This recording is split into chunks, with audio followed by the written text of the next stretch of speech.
A esta hora, una reunión entre la ministra Bisotti, también Guado de Pedro, y los distintos gobernadores provinciales a fin de determinar qué va a pasar cuando el DNU a nivel nacional cese, ¿no? Que esto va a suceder justamente el viernes. ¿Qué va a pasar sobre todo con 7 provincias que son las más comprometidas, entre ellas la de Córdoba? Claro, donde recordemos vamos a estar nosotros con esta suerte de fase 1 dispuesta por el gobierno de Schiaretti hasta el viernes de la próxima semana. El 18, exacto. En definitiva, los números, como decíamos, son preocupantes hoy para la pandemia. Ha bajado bastante el número de contagios. Estamos hablando de ayer domingo, también en 22.195.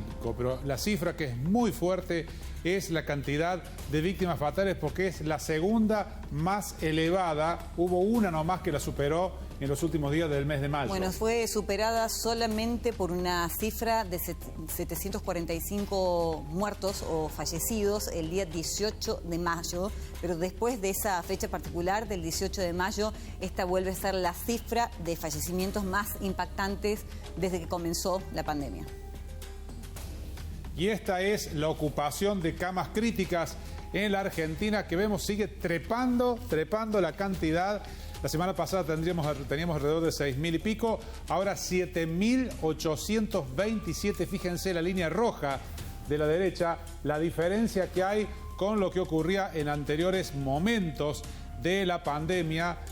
Por ejemplo, lo que se registraba apenas en el mes de marzo, hace 2 meses atrás, pero cómo ha ido subiendo sustancialmente, pico de más de 5.000 en el mes de mayo, hasta llegar a estos 7.827 pacientes en terapia intensiva luchando por su vida.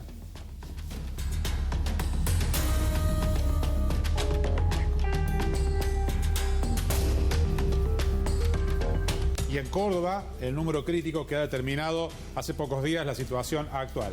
83,4% es la ocupación de camas críticas. Ese es el porcentual que queda libre, solamente con la rotación que está habiendo, la cantidad de ingresos, porque la cantidad de contagios, que es altísima en Córdoba, va engrosando justamente que muchos de esos pacientes necesitan atención, ¿no? Bueno, les vamos a mostrar también una progresión de contagios de los últimos días y también de justamente camas críticas. Allí tienen los contagios en Córdoba, los casos, la cantidad de contagios a diario, ¿no? Que se iban dando sobre todo en la última semana. Así es, recordemos que estamos con cifras de el fin de semana, también aquí. Esto era lo último, ¿no? En los picos que se registraron a comienzos de junio, y el viernes pasado 2.661, con cifras que ahora se engrosan con los datos de esta jornada, los de los contagios en Córdoba y además la ocupación de camas. Claro, estos son los últimos datos, los correspondientes a las últimas 24 horas. Fíjense, en Córdoba 2.928 nuevos casos y también 53 fallecimientos. Es un número muy alto de fallecidos nuevamente en la provincia de Córdoba, y allí tienen disgregados entre capital y el interior, los correspondientes a capital y al interior. Fíjense. 1.287 casos de Córdoba capital, 1.641 en el interior.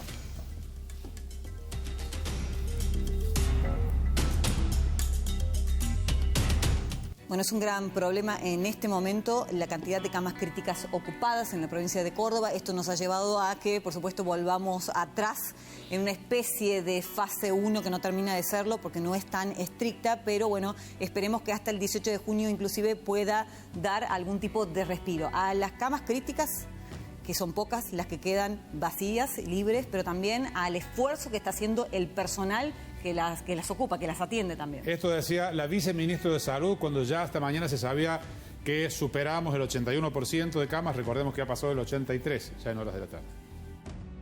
Ya se superó el 81% de la ocupación de camas, tenemos más de 36.000 casos activos con una altísima incidencia de más de 1.300 casos por cada 100.000 habitantes.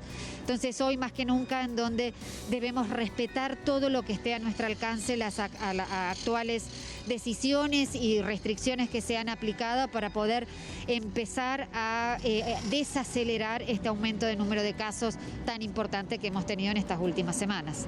Doctora, murió un médico del Hospital de Altagracia de 44 años que ya tenía las 2 dosis aplicadas. Lo mismo había pasado antes con un médico de Luque, con una docente de Vicuña Maquena.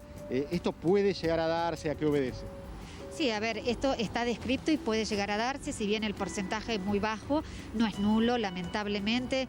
Es muy triste estas situaciones que suceden. La mayoría de estas personas, por supuesto, la mayoría no todas tenían comorbilidad, y por eso volvemos a hacer énfasis, ¿no es cierto?, de que la vacuna, a pesar de que estoy vacunado y a pesar que tengo las 2 dosis, es importante seguir cuidándose y no subestimar ningún tipo de síntomas.